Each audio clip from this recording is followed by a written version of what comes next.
দেখেছেন চকচকে ঝকঝকে আকাশ। একটু রোদে বসতে পারলে ভালো হতো, সবে স্নান করেছি তো কাঁপুনি এসছে। আর ভাবছি এখন গেলে মেয়েটাকে ডেকে দিয়েছি, চা খাবো। এই তো আজকে ইন্দ্রর ক্রিকেট খেলা রয়েছে, সে মাঠে নামবে, 2টা 2:30টার সময় খেতে আসবে, এই সমস্ত বলে গেল। সকালে যতটুকু কাজকর্ম করার করে সুজাতার জন্য অপেক্ষা করছি। অন্যান্য দিন 9:30 10টার মধ্যে চলে আসে, আজকে দেখি 10:30 বেজে যাচ্ছে, সে আসছে না। আমি তো ভাবলাম বাসন কোসন আমাকেই মাজতে হবে, আবার ভাবছি ও তো না বলে ছুটি করে না, যদি না আসতে পারে তো কাউকে না কাউকে দিয়ে খবর পাঠাবে। তা আমি বাসন কোসন মেজে ফেলবো, তারপরে স্নানে যাব, নাকি একটু অপেক্ষা করব? এই তো দ্বিধাদ্বন্দ্বের মধ্যে সকালটা শুরু হয়েছে। কিন্তু চিকেন তাড়াতাড়ি চলে এসেছে জানেন। অন্যান্য দিন এই রবিবারে চিকেন আসতে ওই 11টা 11:30 বাজিয়ে দেয় দোকানদার। আজকে অনেক সকাল সকাল চলে এসছে, সেগুলোকে ধুয়ে পরিষ্কার করে স্নান ধান করে নিয়েছি। দেখি আজকে আমি চিকেন খেতে পারি কি না। খাওয়ার টাইমে না হাবিজাবি কথা মনে পড়লে তখন আর খেতে পারি না, বুঝলেন, আর কিছুই না। আমার ফড়িং মানে ও যদি ভাবে আমি সবাইকে নাকে দড়ি দিয়ে ঘোরাবো তো একাই 100, দেখেছেন। পুপু এটা মাথায় দিয়ে কলেজে যায়। আর শুক্রবার দিন পুপুর লাস্ট কলেজ ছিল এবছরের, আবার জানুয়ারি মাসের 6 তারিখে পরীক্ষা রয়েছে। আমার মেয়েটাও আছে গো, একটু যত্ন করে রাখলে কিন্তু ও নিতে পারে না। এই কলেজ থেকে এসে এদিক ওদিক ছুঁড়ে ফেলে, তারপরে এই ঘরের দরজা যদি ভুল করে খুলে রাখি এটা ওটা সেটা নিয়ে টানাটানি। চলো, তোমার বদনাম করছি আমি, দুষ্টু হয়েছো। আর এই দেখুন বন্ধু, গতকাল রাতে সামনের 1 গোছা চুল কেটেছি। প্রতি বছর শীতে সামনের চুলের একটুখানি কেটে এই এক সাইডে সীতা করি। এখানে চুলগুলো কমে গেছে তো, চুলের চাপা পড়ে যদি একটু একটু গজায়, বুঝলেন, এই কায়দা। গরমকালে তো সামনের চুল কেটে রাখা যায় না গো, পাখার নিচে বসলে কুচো চুল চোখের মধ্যে খোঁচা লাগতে লাগতে প্রায় অন্ধ হয়ে যায়। কিন্তু শীতকালে সুবিধা, এই কটা দিন এরকম সাইডে সীতা করবো। ভালো লাগছে বলবেন হ্যাঁ বন্ধু। আর দেখুন না, বিউলির ডাল আনিয়েছি বড়ি দেবো বলে, এনে শুধু টেবিলে রেখেছি। ও বাবা, ওদিকে বৃষ্টি শুরু হয়ে গেল। এ কি কপালের দোষ বলুন তো। হ্যাঁ, যখনই বড়ি দেবো ভাবি কিংবা আমলকি কেটে শুকাবো ভাবি, তখনই মেঘলা আকাশ, নিম্নচাপ, বিশাল চিন্তার বিষয়। বলবেন হ্যাঁ, এরপরে কি আর বৃষ্টি বাদলের আশা আছে, নাকি ডাল ফাল ভিজিয়ে বেটে বুটে বড়ি দিতে পারবো? এটা দেখাবো বলে বাসন কোসন এদিক ওদিক করে আওয়াজের ঠেলায় কান খারাপ করে দিচ্ছি। এই দেখুন, এই স্টিলের কাপ দুটো মিশো অ্যাপে অর্ডার দিয়েছিলাম, ভালোই এসছে। তবে স্টিলের কাপে চা খেতে গেলে ঠোঁটে ছ্যাঁকা লাগে। আমি কালকে খেয়েছিলাম, তাতেই যেটা বুঝেছি সেইটাই আপনাদের সঙ্গে শেয়ার করলাম। আপনারাও বলবেন তো, স্টিলের কাপে কিংবা স্টিলের গ্লাসে চা খেতে গেলে একটু অসুবিধা হয় কি না। আমি কালকে কফি খাচ্ছিলাম, এমনি কফি হলো জিভে ছ্যাঁকা খাওয়ার জিনিস, ও যতই ঠান্ডা করে ফু দিয়ে খাই না কেন, কফি খেতে গেলেই আমার জিভে ছ্যাঁকা লাগবে। কিন্তু চাও স্টিলের জিনিস অনেকক্ষণ গরম থাকে তো। চলুন, প্রভুকে ডাক দিয়ে এসছি, চাটা বসাই।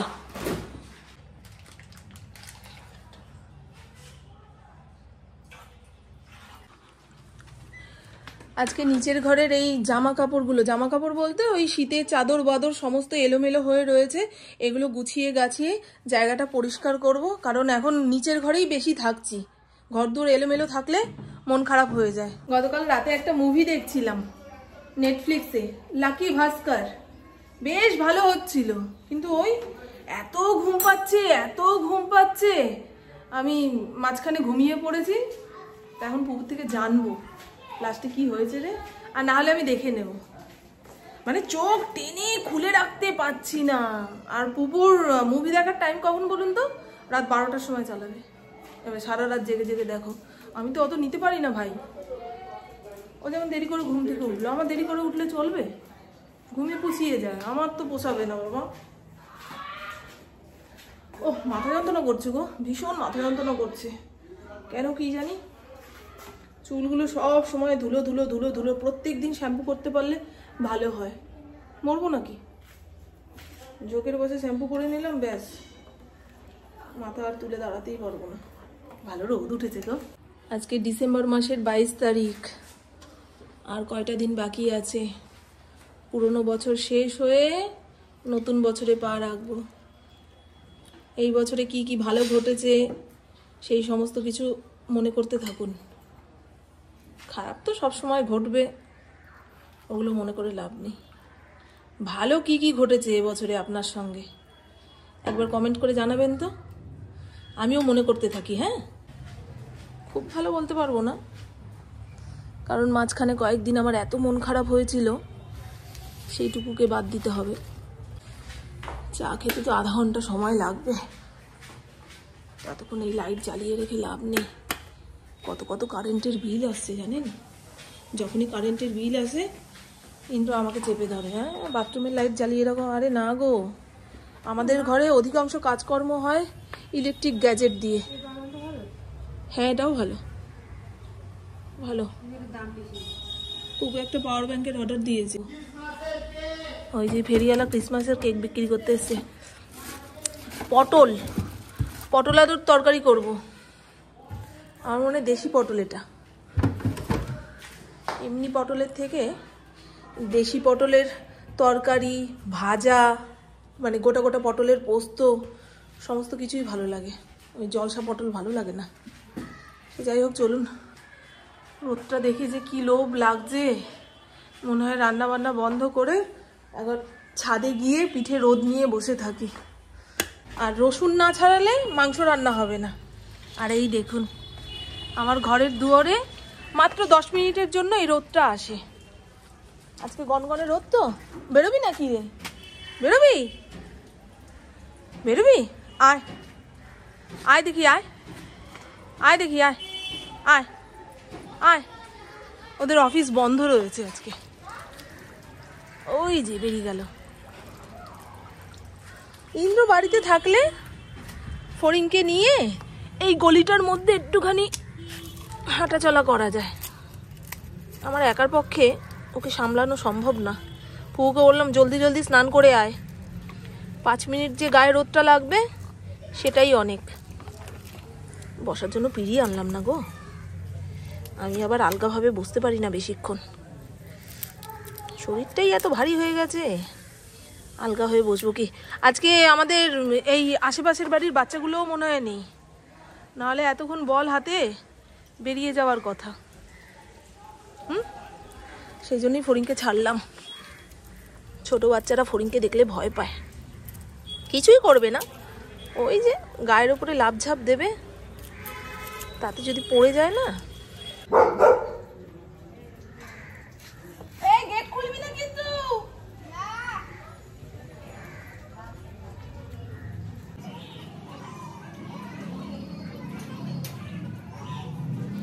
না না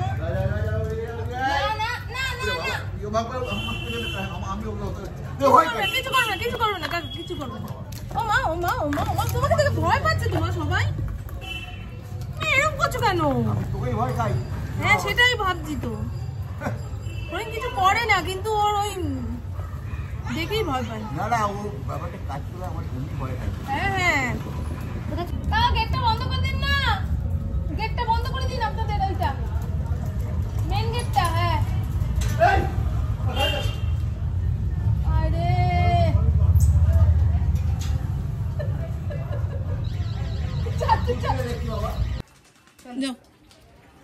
এখন কথা শুনে দেখেছিস, বেশি বাদরামি করে না। হয়ে যাও, আমি তো কুড়িয়ে পাওয়া বাচ্চা বাচ্চা।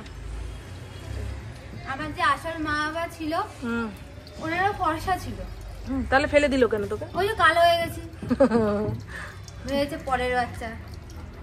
চোখটাও আমার নীল হয়েছিল, এই তো রোদে পুরোপুরি চোখটা এরকম হয়ে গেল, ট্যান পড়ে গেছে চোখে।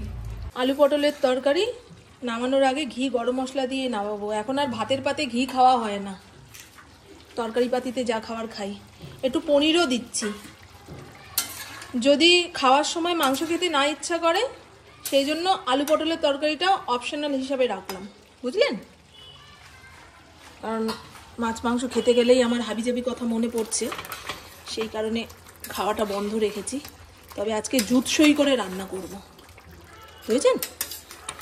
শীতকালে গরম ভাতের সঙ্গে এরকম কষা কষা মাংসের ঝোল, তারপরে গিলা মেটে, দারুণ লাগে। আমাদের পাশে কয়েক ঘর বিহারি ভাড়া থাকে। ওরা সকাল সকাল রান্না বান্না সেরে ওই 11টা সাড়ে 11টার সময় এখানে যে রোদ পড়ে, রোদ পোহাবে আর নানা রকম গল্প। এতক্ষণ ওদের সঙ্গেই কথা বলছিলাম। সে যাই হোক, এই মাছ মাংস এত তাড়াতাড়ি খাওয়া ছেড়ে দিলে হবে না। খাওয়া ছেড়ে দিলে হাতের রান্না খারাপ হয়ে যাবে, চাকতে পারবো না, এই করতে পারবো না, ওই করতে পারবো না।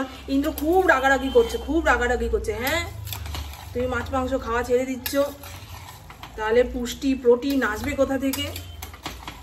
আমি দেখো শাক সবজি ফল এই সমস্তর মধ্যে যেটুকু প্রোটিন আছে তা দিয়েই আমার হয়ে যাবে।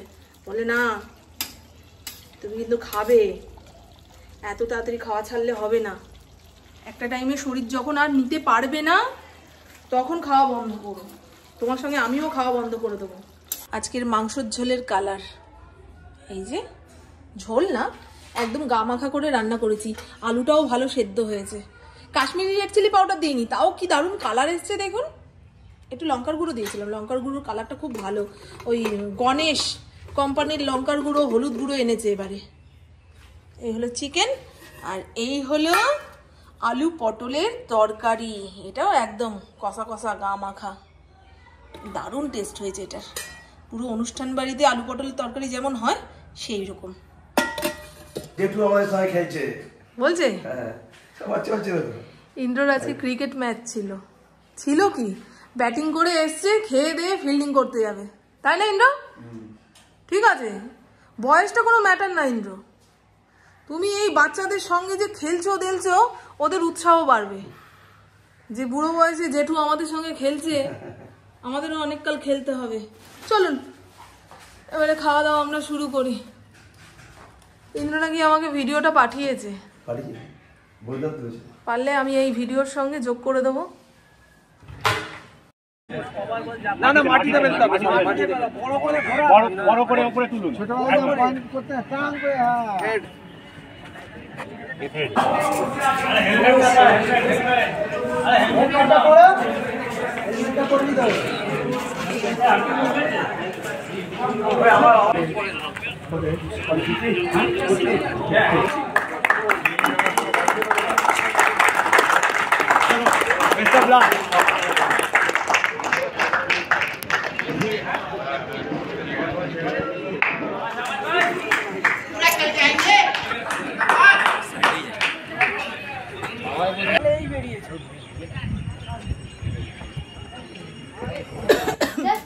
এখন তো আমি সারা দিন নিচের ঘরে কাটাই। ওপরের ঘরে গেলে কি হয় বলুন তো, ইন্দ্র তো দুপুরে আসছে না, 3টে সাড়ে 3টের সময় আসছে।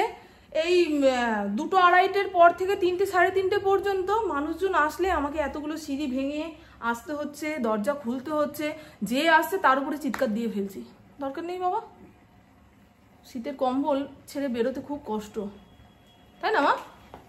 তারপরে আবার এতগুলো সিঁড়ি ভেঙে। খুব সুন্দর লাগছে। একটা চোখ এপাশে চলে গেছে, একটা চোখ এপাশে চলে গেছে। আমার পুকুর চুল নাকি খালি তেল তেলে হয়ে যায়। কি গো, রোজ শ্যাম্পু করে তাও নাকি ওর চুল তেল তেলে হয়ে যায়। আর আমি খাবলা খাবলা তেল মাখি, আমার চুল রুক্ষ সূক্ষ্ম অ্যান্টেনার মতন দাঁড়িয়েছিল। এই এতটা তেল নিয়ে সাপটে সুপটে এই যে চলো। এই পয়সার ব্যাগ নে মা। ও যেন রোজগার করে, ও 1 টাকাও খরচা করবে না। ওর বাবা ওর ফোনে ভরে দিয়েছে কিছু টাকা। আরে বাবা, আমার সঙ্গে বেরোচ্ছিস, আমার কাছে টাকা না থাকলে ফোনের টাকা খরচা করতে হবে না বোকা? না দেবো না বললে তো হবে না। হ্যাপি নিউ ইয়ার অ্যাডভান্স কেন বলবো, যে 31শে ডিসেম্বর বলবো। রাত জেগে হ্যাপি। তখন তখন আমার পিসিকে ফোন হবে, সবাইকে ফোন হবে। ও মাই গড, কি সাজিয়েছে রে। হ্যাঁ, শ্রীরামপুরকে কি বানিয়ে দিল গো।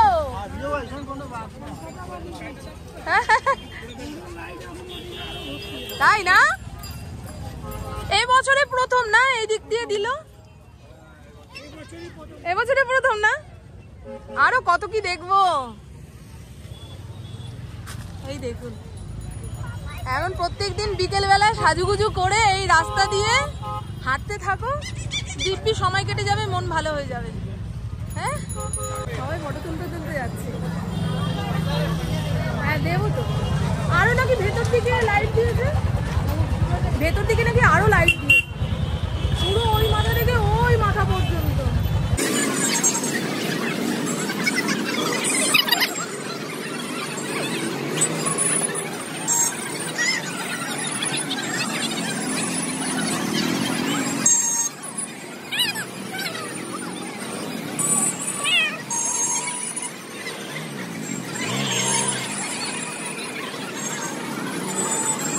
কম পয়সার সোয়েটার, ওই পুরোনো সোয়েটারগুলো কম পয়সায় বিক্রি করে। কতগুলো জামা কাপড় ব্যাগে ভরে রেখে দিয়েছি, যে লোক পেলে দিয়ে দেবো, সেই লোক আর পাওয়া গেল না। শিলাকা যাকে আনে সে এবারে নেবে না, তার ঘরেই নাকি এত জামা, লোক খুঁজে দেওয়ার জন্য। জামা কি নেবে?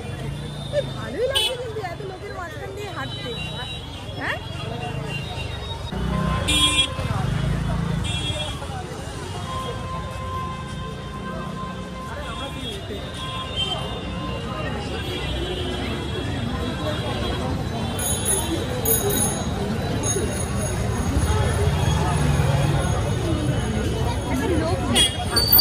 আরে এত লোক শ্রীরামপুরে এই প্রথমবার এত লাইট মানুষ দেখেছে, বাড়িতে থাকবে কি?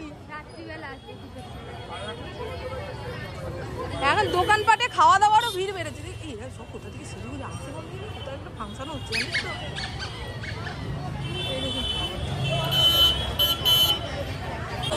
ক্রিসমাসের সমস্ত জিনিসপত্র এই দোকানে বিক্রি হচ্ছে। দোকানটা যে কি ভালো লাগছে, বেশ অনেকটা হাঁটতে হাঁটতে চলে এসেছি, এর বেশি আর হাঁটা যাচ্ছে না, গরম লেগে যাবে। এত মানুষের ভিড়ে না সেই ঠান্ডাটা লাগছে না, অস্থির অস্থির করছে। যেটুকু কেনাকাটা করতে এসেছি কিনে নিয়ে বাড়ি যাই, আরেকদিন আসবো। 1 জানুয়ারি পর্যন্ত থাকবে মনে হয়। মনে হয় কি, থাকতে তো হবেই। কত মানুষ,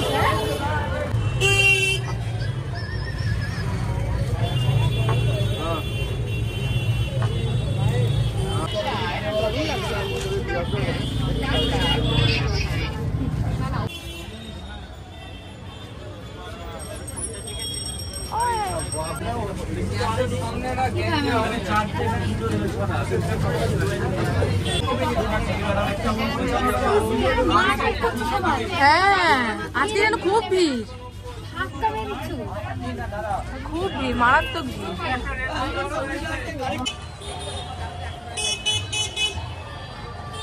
এই হারগুলো 275 করে চাইছে।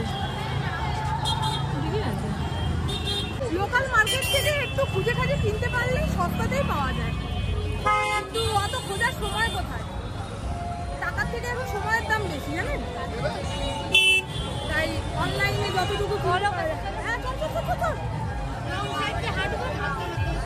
আমার মেয়ে আমাকে ধরেছে, দেখো আমি যাতে হারিয়ে না যাই।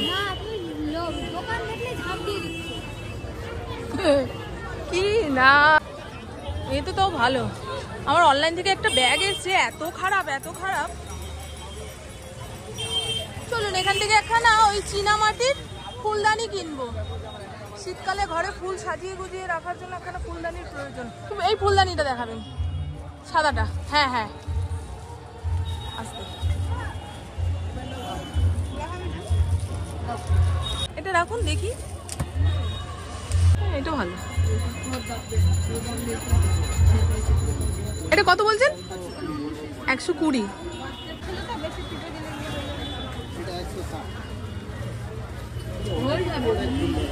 হ্যাঁ ধরবে অনেকটা।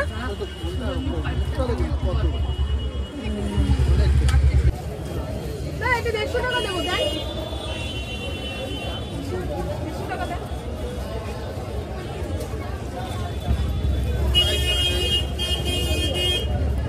এরপরেও আমরা অনেক টুকটাক কেনাকাটা করেছি, সেগুলো আর এই ভিডিওতে যোগ করলাম না, কারণ ভিডিওটা এমনিই বড় হয়ে গেছে। আর দেখুন এই ব্যাগটা অনলাইনে দাম চাইছে 350 টাকা, কিন্তু এই দোকানদার চাইলো 150 টাকা। সেটাই পুপুকে বলছি, দেখ একটু লোকাল মার্কেট ঘুরে কিনতে পারলে কত সস্তায় জিনিস পাওয়া যায়, কিন্তু ওই ঘরে বসে হাজারখানা জিনিস দেখে একটা বাড়িতে আনালাম, যদি পছন্দ না হয় ফেরত দেওয়াটা খুব সোজা, টাকাও রিটার্ন পাওয়া যায়। এই জন্যই তো অনলাইনে কেনাকাটার ঝোঁক। আর আমাদের না এত তাড়াতাড়ি বাড়িতে যেতে ইচ্ছা করছে না, রাস্তাঘাটে এত লাইট, এত লোক, খাওয়ার দাওয়ারের দোকান, এই সমস্ত ফেলে কি বাড়িতে আসতে ইচ্ছা করে বলুন তো? তাই পুপুকে বললাম চল 1 থেকে 1.5 ঘন্টা এই রাস্তা দিয়ে হাঁটি, শীতকাল তো খুব একটা অসুবিধা হবে না। আর সত্যি কথা বলতে কি, আমি আমার জন্মের পরে এই প্রথমবার দেখলাম যিশু বাবার জন্মদিন উপলক্ষে শ্রীরামপুর এলাকা এত লাইট দিয়ে সাজানো হয়েছে। দুর্গাপুজোতেও এত লাইট দেওয়া হয় না, তাই এই রাস্তার নাম আমি দিয়েছি যিশু গলি।